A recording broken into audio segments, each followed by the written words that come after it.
Thank you very much.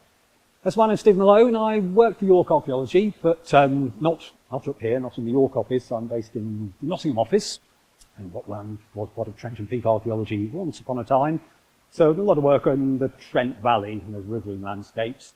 And before that, for a long time in Lincolnshire, east of England, so I've done a lot of work out there in the Fenland, which maybe where the focus goes quite a bit.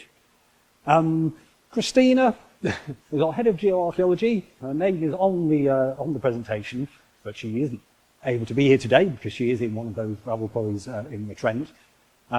She prepared a few things on the slides. Because I'm on camera, I'll get my excuses in first in case you see these, because I might not be able to use them as much as I want to. I was leaning on her a bit for some case studies, because obviously her side of things, she uses some of this information again in the quarries, in the Fenland. We've been involved in pipeline schemes, reservoirs, and things like that. I call it the colour and the shape. The shape, we've seen some very nice Lidar earthworks so far today.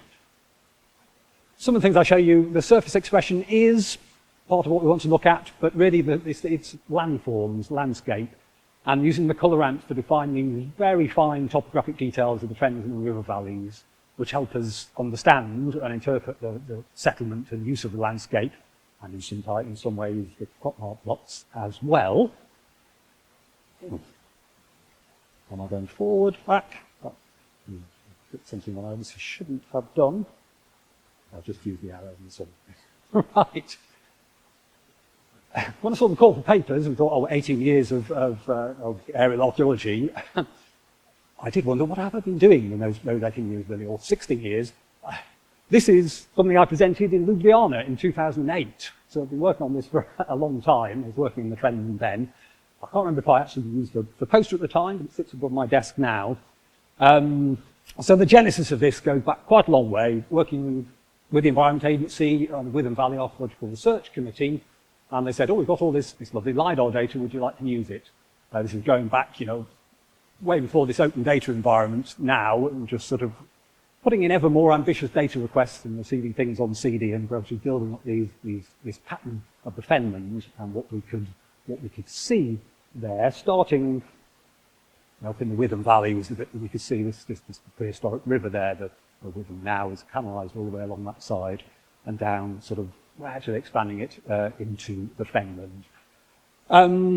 We got some money from Historic England, just a couple of reports looking at it, so that we could actually share this data. It's just imagery, georeference mosaics that went to the HER, and they have been used in various ways. Dale Trimble at House of Lincolnshire worked mostly in the south of Lincolnshire. They have curatorial oversight, and he still thinks it's great and says he uses it sort of virtually every day. So it has had some use. So I was thinking, well, what has become of this over 16 years? Has it been used? But it has, and I have revisited it with, as we shall see, with some of the more up-to-date data sets. So yes, it got uses. We have this enormous Bicker Fen substation out in the Fens, and so before they started thinking about putting everything on pylons, there'd been a lot of the Viking link, lots of schemes to bring offshore cabling through the Fenland, through to link up with that. So the data has been used in various ways, looking at these landscapes and looking at the impacts on it. Peter Chown was very keen to use it to look at the setting of barrow cemeteries on the Fen edge, off the Lincolnshire Fen edge. So he used some of those things there. Did provide some information to Ian Simmons, did a lot of work in the East Fen of Lincolnshire. He reviewed some of his book, and they reproduced it in black and white, which isn't quite the point of the colour scheme, which we will come to. So, I've mentioned the Fenland already in various places that we're saying where we are, and obviously we're up there in York, for this big chunk of landscape in the east of England around the Wash. The whole Fen's about 4,000 square kilometres of landscape, and this is that first LiDAR map that I've been working on, and actually expanded from the version that was on the poster, which was just the Lincolnshire Fens. Subsequently added in the Norfolk edge of the Fens, sort of went down into the Cambridgeshire Fens to create this larger mosaic. So pre-NLP, there were lots of gaps. There were gaps in the data, not in the low-lying land, but there were gaps, not very satisfactory gaps over here. actually some gaps within the Fenland areas. And because these mosaics were just processed imagery, the georeferenced images, but the mosaics really were just images, and well, you can see they're not seamless, some of them. I discovered moving into Cambridgeshire that parts of the Cambridgeshire Fens go down to some 2 metres below sea level, whereas I'd carefully designed my colour scale in Lincolnshire to start at 0. It really didn't work, so we've got this awkward line in the middle of everything. And so that sat there for a long time, being used, not really being updated, until actually only just earlier this year I thought, well, I've been working with the NLP, National Lidar Programme data, for a long time, for other purposes now.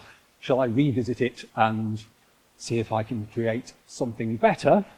Which is this. So this is a seamless mosaic. It's not just an imagery mosaic. I have a 40 gigabyte mosaic of the NLP data that cover that whole area and that we can use in various ways. And we'll look at a few things that we can see. Just to explain a little bit of what we're looking at in the landscape, it's fairly, I hope, intuitive cartographic colours in that white and blue are low-lying, and we go up through green, yellow, browns to higher land. What's not intuitive about the Fenland is the peculiar inverted topography that we're looking at. Most of what's white and blue is peatland, Fenland. It would probably once have been at the same elevation as a lot of that, but under the drainage, post-medieval drainage, it has deflated, shrunk, and so what's left behind often are the silt-filled sort of watercourses, rodents, which have been under marine influence, marine silts have flooded in, and they're actually now standing higher than the surrounding landscape. And you can see this effect somewhat in these big, what were once sort of big meres, sort of peat fen, but the silts, you can see these blues and greens, these silts that have been pushed in by marine flooding, but they haven't been able to get into those areas because it's been full of peat. We've drained it now, it's deflated, sometimes by a couple of metres. Those areas of land are actually more lower lying compared to all the areas around. So I won't go into enormous detail about all of that, but these silt-filled rodents provide firmer ground within the landscape, and they have been a focus for settlement, particularly Roman settlements, being on the extensive crop-marked landscapes. You saw a little bit of Fenland earlier, of the fens. They often focus on these, and looking at them in relation to that topography can be enormously helpful. I would say, you would have noticed, I changed the colour ramp slightly when I went from there to there, because some of these sort of light blue features have got Roman settlement all over them, and it's just sort of gives you a better impression for what was effectively dry land or not under marine influence at the time. Well, can look at that area there, just to begin with. So, crop-marked landscapes of the Fenlands. Now, this is very old. This is from the Fenland and Roman times, 1970. In many ways, it's still one of the best plots of the South Lincolnshire, showing the extensive landscape of crop marks. Also very useful in that they labelled all the settlement sites, and in fact shaded where there's artefact scattered, so these are centres of settlement. And it's a fascinating thing to try and unpick, but it makes a huge difference if you put the topography on and you see where those settlements are actually sitting, where the networks of trackways are focusing on these dry silts of the Fenland. We'll come back to this, go down to the sort of Gedney Hill down there, and look at a couple of things that we can see in all of this.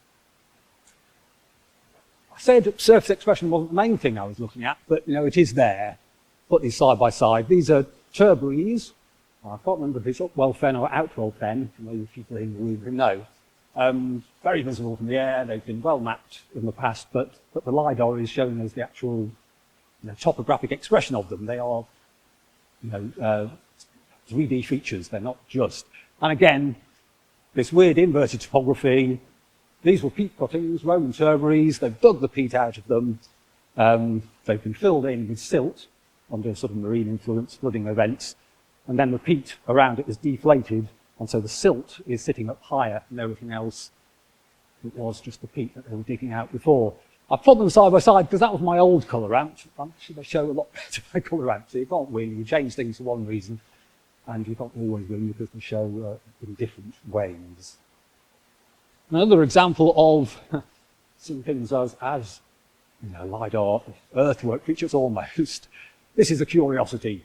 Is this amazing using Lidar to see crop marks in the fens? No, it's just a sort of freak expression in a couple of fields. The crop, well, we saw the example with the windblown sort of lodged crop out in the fens as well. This is an example where they've just blown at perfectly the right time. The crop marks are actually physical, you know, features. It's higher than the rest of the field, and the Lidar can pick it up. It might seem a wonderful thing to try and use, but I looked at a whole 5 kilometre square block, and there's that field, and one other field are in this condition where it actually shows, and you know, there are crop marks all over the fields around this. Iron Bar Drove, very extensive area, so a curiosity, but it struck me when I saw that. So I'm going to do a couple of more things, looking at, you know, here's the crop mark in the landscape. We started up there before, coming down to Gedney Hill, because in looking at all, I was struck by this feature running through across here, which was mapped at this end a long time ago, going back before 1970, but appears to be part of what effectively looks like a canal feature running out through that way and coming in onto this Rodden here. And in fact, if we just look at that bit there, Google Earth photo, there has been some flying here focused on that, but the Google Earth photo of that junction, I would say that's the canal. That's the canal coming into a junction of roads and trackways, effectively, you know, I think it's an inland port or canal basin, more or less, matching with those Roman crop marks. To look at again, this is where it is, running out that way, coming in here, turning it around, meeting this. Now again, some aspects of this have been mapped, some of this is filled in from Google Earth photos. We've got to Waplow Drove, going down to Throttenholt, Murrow, Parsons Road, into areas of Cambridgeshire, which are very well mapped by Roger Palmer in the Fenland Project. Where does it come from? Or where is it going? We come out to here, into a wider view. And it's going out to there. This is again one of these great big meres where the peat is deflated and gone. And you can see the silts have sort of pushed it around it. This seems to just be a coincidence. I don't know, do I believe it's a complete coincidence? This does actually sort of overlap slightly with there, it doesn't join it. I'm wondering, you know, does it join some of these features? With Beach, this is the Nene estuary, all filled with later flood silts out beyond the Medina sea bank, all reclaimed, canalised river running out into the Wash. Are some of these Roman rivers, are they providing access to the sea? That is up there. So I think perhaps they are. So this is another chunk of very similar stuff. This is scheduled monument, earthworks of this Roman settlement still survive. Again on this mapping, well, we've got this sinuous channel form running out that way. And actually rather better if I take the crop marks off this one. And you can see this sort of silt fill feature, well, it's not natural, you know, it's coming to these Roman settlements. And if that's artificial, then it really looks as though this, you know, watercourse is feeding it. This is sort of Roman river, effectively, connecting out. Now, can't we see where it's going? We've got a big fan of silt coming in over the top of all that, and can we really see where it's going to go? It could go up there somewhere, or this could be the river, again, going out. So that same Nene estuary north of Wisbeach, and going out to the sea and providing sort of access all the way in to these sort of Roman crop mark landscapes. Now, I'll talk about the fact that that first set of Fenland tiles that I produced, going back to sort of 2008 and after, are provided. They're just sort of, you know, image tiles, 5 kilometre 10 square blocks, geo-referenced, but they're, you know, put in various repositories. People can use them. But times move on, we do things differently. The NLP mosaic that I have now put together, that for big seams American tiles, it's in QGIS, marvellous tool, and now exported as XYZ tiles, which are available, they're lodged on a web server. They can be viewed in leaflet mapping, and so anyone can explore and look at this data now. I've put it out there.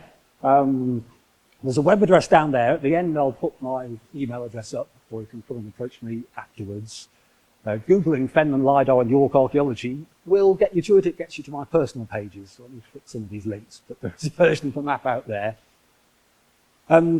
Because they're XYZ tiles and web mapping server, they can be incorporated into a GIS. Anybody uses ARC or QGIS, again, contact me, ask me, I can provide you with an address. You can load those into a GIS and you can drop any data onto it if you want to. If you find it interesting, useful, you can drop some data onto that to play with. So, I've already gone past the 5 minutes, so it's a good thing Chrissy didn't come here because I've used up all of the time. But just briefly, one of the things I was going to hand over to her is to move into the Trent Valley south of Derby.